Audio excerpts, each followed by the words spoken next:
எல்லாருக்கும் வணக்கங்க. இன்றைக்கி நம்ம சேனலில் நம்ம ஸ்னோபால் புக்கை பற்றி நம்ம ரிவ்யூ பண்ணிகிட்டு இருக்கிறோங்க. நீங்கள் நம்ம சேனலுக்கு புதுசாக வந்திருந்தீங்க அப்படின்னா மறக்காமல் ப்ளேலிஸ்ட்டில் போயிட்டு ஸ்னோபால் புக் அப்படின்னு இருக்கிற சாப்டரில் நீங்கள் கிளிக் பண்ணி பாருங்கள். நான் ஏன் சொல்கிறேன் அப்படின்னா, எல்லா சாப்டரும் ஒவ்வொரு சாப்டரும் ஒன்றோட ஒன்று கலந்து வருங்க. நீங்கள் இடையிலேருந்து பார்த்தீங்க அப்படின்னா உங்களுக்கு புரியாது. அதனால ப்ளேலிஸ்ட்டில் போனீங்கன்னா பார்ட் 1லேருந்து பார்த்துட்டு வாங்க. உங்களுக்கு நிறைய விஷயங்கள் தெரிஞ்சுக்கலாம். மறக்காமல் நம்ம சேனலை சப்ஸ்கிரைப் பண்ணுங்கள். நன்றி. வாங்க நம்ம சேனலுக்குள்ள போகலாம். இன்றைக்கி நம்ம எதை பற்றி பேச போகிறோம் அப்படின்னா பார்த்தீங்க அப்படின்னா, நம்ம பஃபட் செஞ்சது சரியா தவறா அப்படிங்கிறது முழு வீடியோவும் பார்த்துட்டு நீங்கள் கீழே மறக்காமல் கமெண்ட் பண்ணுங்கள். என்ன அப்படின்னா, சூசிக்கும் அவருடைய மிகவும் சூசி ஆகிய ஒய்ஃபுக்கும் அவருடைய மிகவும் க்ளோஸ் ஃப்ரெண்ட் ஆகிய கேத்ரினா, இது ரெண்டு பேருமே வந்து பஃபட்டோடைய வாழ்க்கையில் இன்றியமையாதவர்கள். இந்த இடத்துல பஃபட் செஞ்சது சரியா தப்பா அப்படின்னு பார்க்கலாம் வாங்க. இப்போ நம்ம சூசி எடுத்துகிட்டு அப்படின்னாங்க, பஃபட்டோடைய இளமை கால வாழ்க்கையில் வந்து பார்த்திங்கன்னா, பஃபட்டுக்கு வந்து சூசியை ரொம்ப பிடிச்சிருந்தது. ஆனால் வந்து சூசி வந்து வேற ஒருத்தர் வந்து விரும்பிட்டு இருந்தாங்க. ஆனால் நம்ம பஃபட் வந்து சூசியோட அப்பா கிட்ட போய் பேசி சூசியை திருமணம் செய்துக்கிறாரு. அதுக்கப்புறம் வாழ்க்கை உருண்டோடுது. பஃபட்டுக்கு தேவையான எல்லா விஷயங்களும் வந்து சூசி வந்து பார்த்துக்கிறாங்க. பஃபட்டுக்கு என்னென்ன ஒவ்வொரு முறையும் ஒவ்வொரு வளர்ச்சி தேவைப்படும் பொழுதும் உறுதுணையாக இருக்கக்கூடிய இடம் வந்து சூசி தான். அவங்களுடைய குழந்தைகளை வந்து ஆளாக்கி வளர்த்தி விடுறது எல்லாமே பார்த்துக்கிட்டிங்கன்னா நம்ம சூசி தான் வந்து முன்னாள் என்ன செய்கிறாங்க.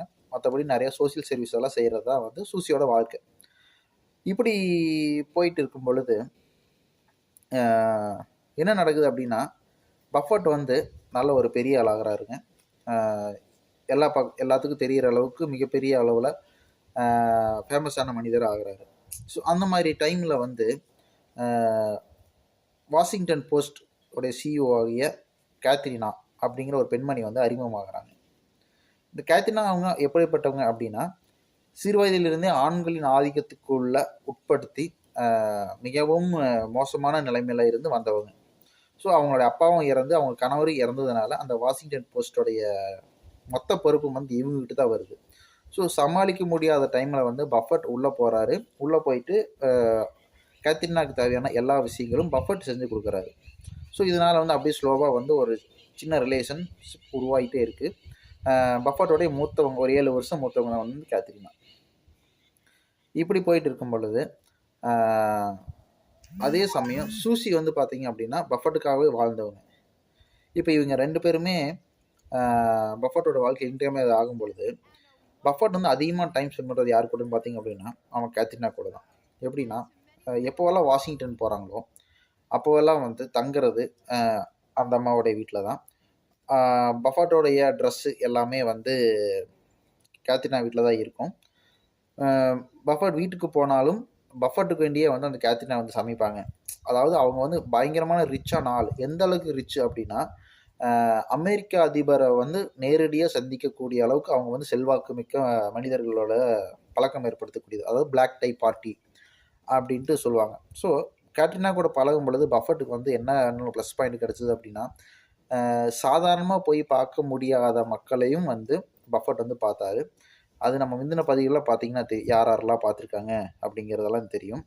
நிறைய அமெரிக்க தூதர்களையெல்லாம் பார்க்கக்கூடிய வாய்ப்புகள் நிறையா கிடச்சிருச்சு. ஸோ இது மூலிமா வந்து பஃபட்டோடைய செல்வாக்கு வந்து படிப்படியாக மேலே ஏறி போய்கிட்டே இருக்குது. இதே சமயத்தில் கேத்ரினாவும் பஃபட்டும் வந்து வெளியே நிறைய பக்கம் சுற்றுலாவெல்லாம் போகிறாங்க. நிறைய இடத்துல சேர்ந்தே வந்து அவார்டெல்லாம் வாங்குகிறாங்க. இப்படியெல்லாம் நடக்கும்பொழுது பார்த்திங்க அப்படின்னா பத்திரிகையிலெல்லாம் வந்து கேத்ரினாக்கும் பஃபட்டுக்கும் ஏதோ அஃபையர் இருக்கிற மாதிரி தான் வந்து எல்லா பக்கமும் பேச ஆரம்பிச்சிட்டாங்க. பஃபட் இருந்துட்டு அவங்க இல்லை நாங்கள் ரெண்டு ரொம்ப டூ ஃப்ரெண்ட்ஷிப் அப்படிங்கிற மாதிரி தான் மெயின்டைன் பண்ணிட்டு இருந்தாங்களே வழியும் எந்த இடத்துலையும் வந்து எங்களுக்குள்ளே ஒரு ரிலேஷன் இருக்குது அப்படிங்கிற மாதிரி எதுவுமே வந்து சொல்லலை. அதே காலகட்டங்களில் வந்து இந்த விஷயங்கள்லாம் வந்து நம்ம சூசிக்கு வந்து தெரியுது. இது மாதிரி நியூஸ் பேப்பரில் வரதெல்லாம் பார்த்துட்டு சூசிக்கெல்லாம் தெரியுது. ஆனால் வெளியே என்னதான் வந்து கேத்ரினா பார்த்துட்டு சிரிச்சுட்டு இருந்தாலும் உள்ளுக்குள்ளே மன அழுத்தம் அதிகமாக இருக்குது. ஏன் இருக்குது அப்படின்னா, ஒரு மனுஷனை நல்லா வளர்ந்து பெரிய ஆளாகிற வரைக்கும் நம்ம கூட இருந்தோம், நம்ம எல்லா வகையிலும் உதவி செஞ்சோம். எந்த அளவுக்குன்னா, பஃபட் வீட்டுக்கு யாராச்சும் வந்துருந்தாங்க அப்படின்னா சூசி தான் வந்து எல்லாத்தையும் பார்த்துக்குவாங்க. இதே வந்து பஃபட்டோடைய தந்தையார் கேன்சரில் இறக்கும் போதும் பார்த்திங்கன்னா நம்ம சூசி தான் கூட இருந்து பார்த்துக்கிட்டாங்க. அவங்க தாயாரும் கடைசி வரைக்கும் கூட இருந்து பார்த்தது நம்ம சூசி தான். ஏன்னா பஃபட்டுக்கும் அவங்க அம்மாவுக்கும் ஒத்து வராது. இப்பவே இவரு வீட்டுக்கு வரக்கூடிய சமயத்துல யாராச்சும் ஏதோ பஃபட்டோடைய சொந்தக்காரங்க ஏதோ வீட்டுக்கு வந்திருந்தாங்க அப்படின்னா, பஃபட் வந்து பெருசா பேசாம அவர் பாட்டுக்கு அவரோட ரூம்ல போய் உட்காந்து அக்கவுண்ட்ஸ் எல்லாம் எடுத்து பார்க்க ஆரம்பிச்சுருவாரு. பெருசா பேச மாட்டாரு. ஆனா இது எல்லாமே வந்து சுசி தான் வந்து ஹேண்டில் பண்ணியிருக்காங்க. அவங்க குழந்தைங்கள வளர்க்கறது எல்லாமே வந்து சுசி தான் ஹேண்டில் பண்ணியிருக்காங்க. ஸோ இத்தன விஷயங்கள் பண்ணிட்டு நமக்கான வாழ்க்கையை வாழாம மத்தவங்களுக்காகவே வாழ்ந்துட்டோமே! ஆனா, இன்னைக்கு நல்ல நிலைமை வந்ததுக்கப்புறம் பஃபட் நம்மள கண்டுக்க மாட்டேங்கிறாரு. நமக்கான டைம் ஸ்பெண்ட் பண்ண மாட்டேங்கிறாரு. ஆனா, வேற யாரோ ஒருத்தர் கூட டைம் ஸ்பெண்ட் பண்றது அதெல்லாம் வந்து சூசிக்கு புடிக்கல. ஆனா, வெளிய சொல்ல முடியல. அதனால என்ன பண்றாங்க அப்டின்னா, "சூசி இனிமேல் நான் என்னோட வாழ்க்கைய நான் வாழப் போறேன்" அப்டின்னு சொல்லிட்டு, அவங்க வந்து பாடுறதுக்காக போறாங்க. அ அவரு தோழி மூலியமா முதல் முறையா வந்து பாடல் கச்சேரி ஆரம்பிக்கிறாங்க. நல்லா ஒரு சக்சஸ்ஃபுல்லான ஒரு இதா முடியுது. ஏன் அப்டின்னா, ஒரு ரிச்சான ஒரு ஒருத்தவங்களுடைய மனைவி வந்து பாட வர்றாங்க அப்படின்னு தெரிஞ்சாவே வந்து பார்த்தீங்க அப்படின்னா, நெறைய பேர் வருவாங்க. ஏன்னா, ஏதாச்சும் ஒரு ஆதாயம் கிடைக்கும் இல்லைங்களா?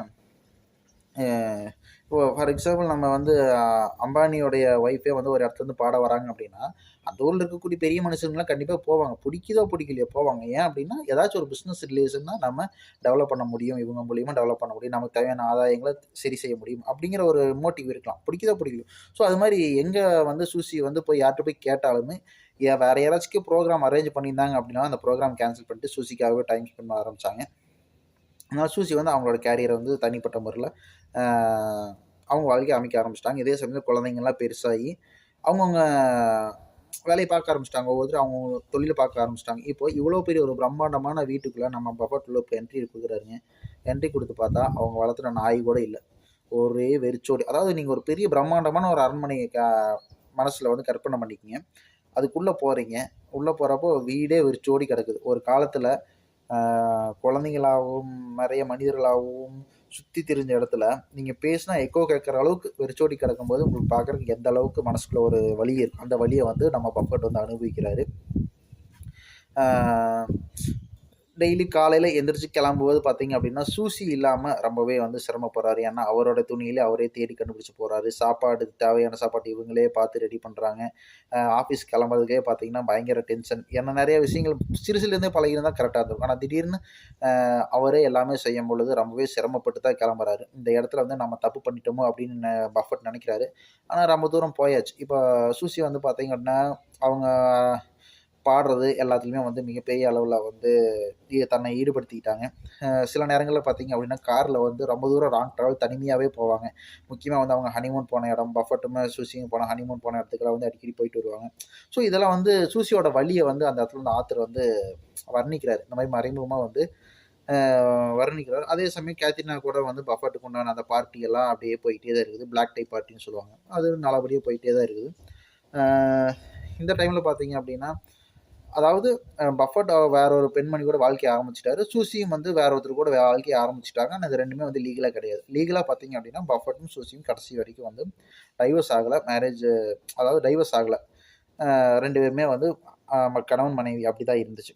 ஸோ இதுக்கு பின்னாடி என்னென்ன காரணங்கள் இருக்குன்னு நான் யோசிச்சு பார்த்தேன் அப்டின்னா, அ பர்ஸி ஹாத்வே ஷேரும் சூசிகிட்டயும் இருக்கும். ஒரு வேள டைவோர்ஸ் ஆயிடுச்சு அப்டின்னா, அந்த ஷேர்ல ஏதாச்சும் ஒரு பிரச்சனை வரும். ஏன்னா பஃபட்டுக்கு உயிரே வந்து அந்த பர்ஸி ஹாத்வே தான். அ கழுத்தில கத்தி வச்சுட்டு பர்த்டே ஹாத்வே குடுக்குறியா? இல்ல கொல்லட்டுமா? அப்படின்னு கேட்டோம்னா, என்னை கொன்று பர்த்டே ஹாத்வேல குடுக்க முடியாது அப்படின்னு தான் சொல்லுவாரு. ஸோ அந்த அளவுக்கு வந்து அவருடைய நேசிச்சது பர்த்டே ஹாத்வே. 2 பேத்தையும் அதாவது சூசியும், கேத்ரினா 2 பேத்தையும் விட பர்த்டே ஹாத்வே தான் வந்து அவருக்கு ரொம்ப பிடிக்கும். ஸோ இப்போ வந்து இவரும் வாழ்க்கையே திரும்பியும் பர்த்டே ஹாத்வே டெவலப் பண்றதுக்காகவே ஆரம்பிக்கிறாரு. ஸோ நீங்க என்ன நினைக்கிறீங்க இது கீழ? பஃபட் செஞ்சது சரியா? தப்பா? அப்படி மறக்காம கீழ கமெண்ட் பண்ணுங்க. நன்றி, வணக்கம். மீதி அடுத்த டாபிக்ல பார்க்கலாம்.